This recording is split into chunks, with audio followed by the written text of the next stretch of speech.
Matt, I've become kind of obsessed with Lamine Yamal's 3-year-old brother. We say his Oh, name so Kane, but possibly Keen. And there's just so many cute videos and pictures of him at the World Cup, like where he's licking the World Cup, running about, when he's like "Vamos" in the stands. yeah, he's got star potential. He is basically a superstar. He's kind of like the superstar of the World Cup. Yeah. And obviously, like the TV cameras have been picking him out in the crowd whenever Spain are playing. And Yamal has posted about him before, like really cute content of his brother, like dancing and them singing together. And there's this really cute thing where he's like going through all the Barcelona team and naming them and all this kinds of stuff. Moloski, Sí. Yamal, La Piña, Kremlin, Perdi. So it's very pos vibes social media content. But it did start to make me think about what it means when a kid who is, under the age of 4 in this case, like starts to go viral in such a way that even the family don't really have control over it, right? Like he's become this kind of like viral internet sensation, particularly over the course of the past like month or so.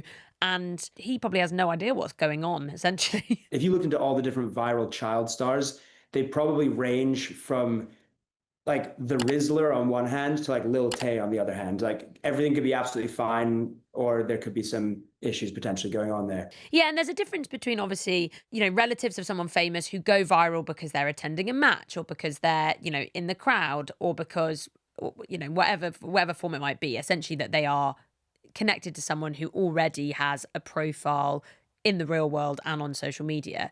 And then obviously people who build entire social media brands around their kids or like kids and teenagers themselves who become influencers and become super viral. And I think there's all sorts of quite interesting kind of ethical and moral questions around kids understanding virality and at what point they can understand the impact of either posting themselves or being posted online, and what we can or can't do to protect them in those cases. Because I mean, particularly when it comes, I think, to flat family vloggers, right? Like there are so many people on social media who have built followings around talking about their kids and like their day-to-day lives, and particularly like, mum type content, like mummy vlogging content, where people will talk about like how they manage to like keep the show on the road and do all this kind of different stuff, and their kids become really integral to that content.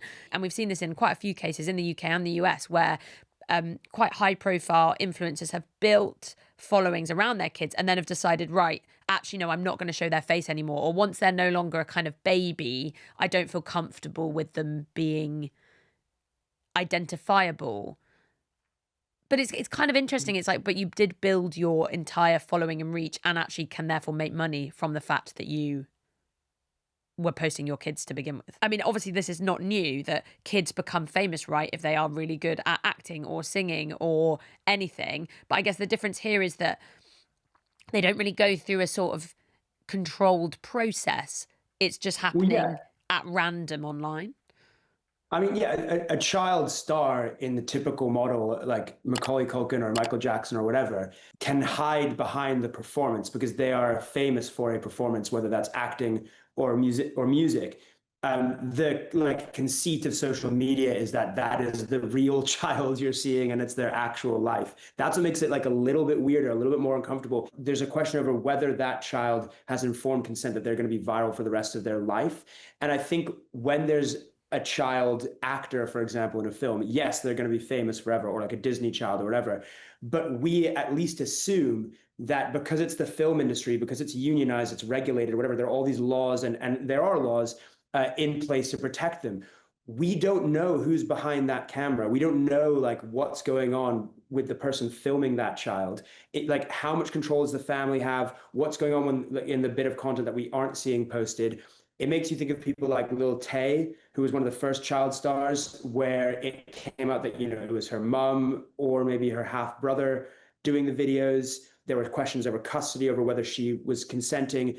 Now she's on OnlyFans. Like there are serious questions about what are the laws and rules and ethics of a child social media star? Yeah, and I think that actually that discussion has evolved quite significantly because of the way that social media works now, say to how it worked like when I was a teenager, which is I think you had a generation of teenagers who were social media savvy and parents who were much less so. And so often it was the teenagers themselves posting content, like posting on YouTube, singing, dancing, all that kind of stuff. There's one former sort of child star YouTuber I chatted to called Beckii Flint, who spoke about how she essentially decided to start posting, and like probably her parents didn't really. I mean, they knew she was posting, but they didn't really understand the implications of her doing that. And while there were lots of positives, she got loads of opportunities. She got to go to Japan, all this kinds of other stuff. She also found that there were negatives, right? Like from a privacy point of view, as she got older, kind of weird parasocial relationships, negative comments, and all that kinds of stuff. And this is what she had to say. So I was receiving lots and lots of comments on what people thought of me, what people thought about what I looked like, particularly at very like formative ages, completely unsolicited. People just, say what they think. Privacy is also another thing that's been a little bit tough, I suppose. So there's people who have still been like quite obsessive over me, or like just taken like a really long running interest in me. Like I've got message requests that go back years and years. When you think like the internet's kind of old now, like it's 19 years since I posted my first video, and there are people from that time who still like I'm taking up consciousness in their mind, and they still message me, or they have that kind of like interest in me, and some of it is like an unhealthy interest. So that's been kind of tough to deal with, I suppose, is like that idea that the internet never forgets. But like that's different, right, to when now, which is the case, that parents can see that content with kids in it performs really well. And so you've got parents actively choosing to post their kids. And it might be that they just film them doing like one funny thing one time, and then they realize that that content performs really well, and they start doing it more and more and more. And then suddenly it goes from being a sort of, oh, that was a quirky video or picture or something that was quite cute, into, oh, this is sort of like our kind of part-time job now. Like we're posting the funny content that this kid makes, and what may perhaps start in a kind of innocent way evolves into something where there are quite serious questions about like whether the kid is actually acting or working, or Beckii described it as a form of sort of digital labor, but without, as you say, Matt, without the infrastructure around it to necessarily support or protect that kid. So it's unclear like how many hours they're having to spend filming. It's kind of like living, Beckii described it as like being in like the Truman Show, right? It's like you wake up in your own house and you're being filmed essentially. Yeah. And look, I mean, like some kids are just so inherently funny that like you as a parent are gonna want to film them and be like, the world needs to see this, right? But it's when it turns into like 3 videos a day, doing all the TikTok trends, and you can tell there's like the lighting starts getting good, you can tell like this is turned into an operation. And it's an operation run by parents who are relying on the free labor of their child. So like that's where we at least need to ask questions and figure out how to regulate it. And there's a really important thing to talk about here, which is the monetization of this kind of content, right? Because like if you go viral one time or maybe twice, it might be an exciting experience, but you're not going to make crazy amounts of money from it. But if you're posting really regularly, repeatedly, then you can obviously support yourself with this content. You can make money from it. You can build an entire kind of influencer profile or platform on this.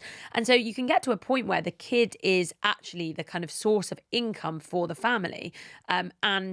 And then you're in a really difficult situation, because hang on a second, if you stop posting the kid and you stop posting that content, are you actually possibly negatively impacting their well-being in the real world? Because you can't like afford to, pay your mortgage, go on holiday, or any of the nice things that kid might be doing, or even just like straightforward things like being able to eat and sustain your lifestyle in some way. Yeah, but it's like, it's like a really like you get into a really sort of like Black Mirror-esque type situation. Yeah. And it's something that when I was chatting to Beckii Flint, It's something that Beckii Flint describes, actually, this quite problematic relationship where, you know, a kid could say to a parent, I don't want to be in this content anymore. And the parent's like, well, we kind of don't have a choice. It is very troubling when a child might become a breadwinner for the family through, you know, viral social media content, because there's just a lot of room for exploitation.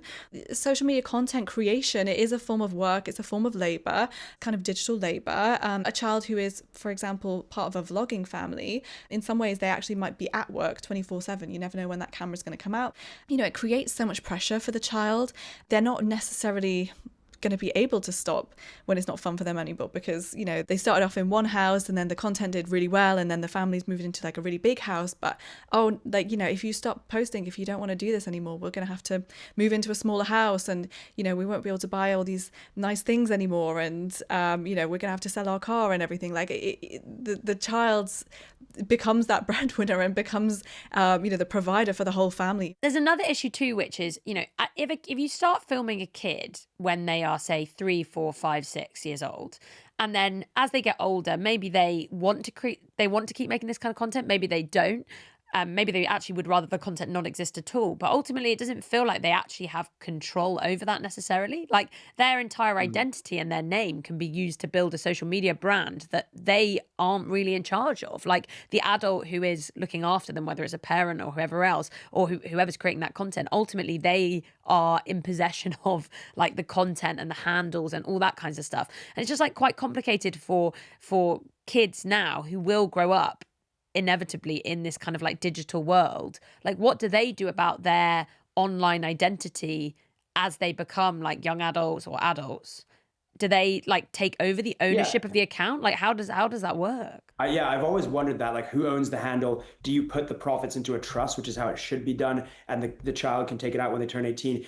I mean, the other thing is, though, like, you're not setting them up for a career. You're working like full days making content with this kid, but they're not turning into an actor or musician. So it's not like all these other child stars like Zendaya or like Selena Gomez or whatever. Like, at least they have a talent and they're now still famous. It's like, what's the Rizzler gonna do when he's an adult? Like, what's his job gonna be? Know me as the Rizzler. I'm the Panther dressed in black. Once I give your girl the wrist face, there's no chance she's coming back. But you could also argue, like, think of someone like Molly May, who is obviously a super big influencer and has also built all kinds of like brands, companies, etc. around her influencer career. She posts her little girl Bambi regularly on social media, like in their vlogs. Bambi is absolutely hilarious. Like, she talks about biting other kids. She's just always coming out with some sort of like hilarious comment.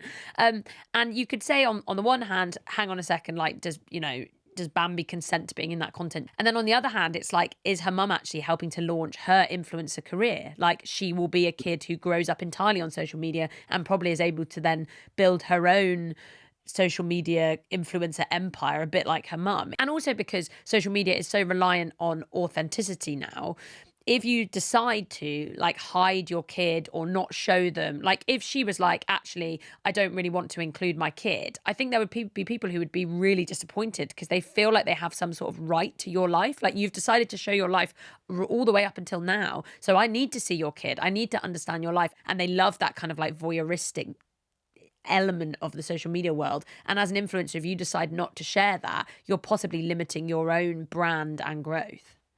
I do think just the word you just used, voyeuristic, like, if the appeal of this stuff is inherently voyeurism, that feels like creepy and bad. Yeah, it feels icky, doesn't it? But just to be clear, in the case of Lamine Yamal's little brother, I don't think that applies there. I don't think either of us are saying that. That is like a purely organic case of someone who's already famous. To be honest, actually showing like quite a good example of like what being a good brother is. And I think that that's exactly what like famous people should be doing, is like a positive example of being an older role model and like having your younger brother in your life at that age. It's really nice. And he could easily like that kid's gonna be like the little brother of Lamine Yamal, regardless. Like Yeah. he's gonna be that's gonna be following him around for the rest of his life, whatever happens. Have you seen him cruising about in his car? He has like one of those like Yes, remote control car. He he's honestly is so like the cute. coolest kid. But also, and I think this is really important to say as well, like you don't want that family to not get to enjoy what is like an incredible moment, like your kid winning Yeah, the World Cup. And like honestly, the when I was watching the final, I was so excited to see like his brother in the crowd, and he had his little like yeah, Paw Patrol cap on, and then he was like running on the pitch. It's like all of that content is so happy and positive. The idea that he's not allowed to like enjoy in his brother's like win and success because he's got to be, because basically there's like bad people on the internet, yeah. or because he can be exploited, is really depressing. And I think that that's not the lesson to take from this. I think that the line, what we've basically concluded here is that there is a very like blurred line in terms of where it feels okay when a kid goes viral and is posted on social media and where it doesn't. There are some countries where legislation exists to protect child influencers and particularly the earnings that they make, so to ensure that they're not just being exploited to make money for their families. So places like France, they've kind of thought about this, and there are some states in the US where they've been reflecting on legislation.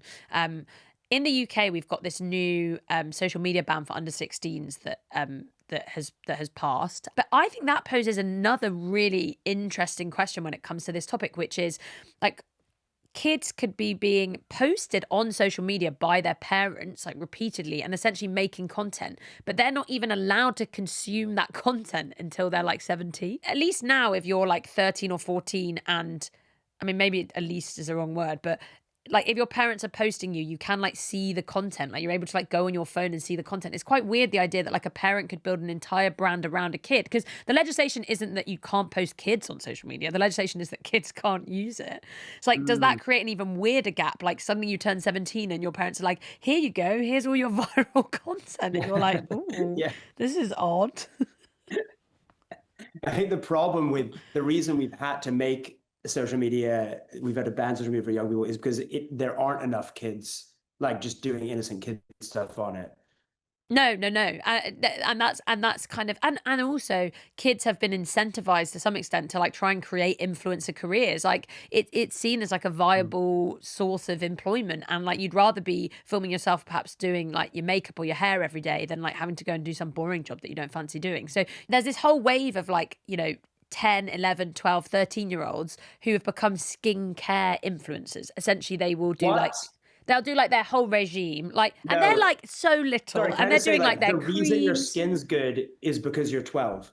Yeah, exactly. And it's like, like putting on their little like That's so don't want to crazy. get wrinkly. But you can see why like kids have been felt incentivized to do that. Like you can like monetize it, you can build a platform, you can become famous. And like, there are a lot of people who would love to just kind of become famous overnight from posting in their bedrooms. Sometimes we'll do a whole segment of this podcast and I'll think, oh, this is quite a nuanced topic. I don't know, where I land on this. And then you'll say something like, there are 12-year-old skincare influencers. And I'm like, burn social media to the ground.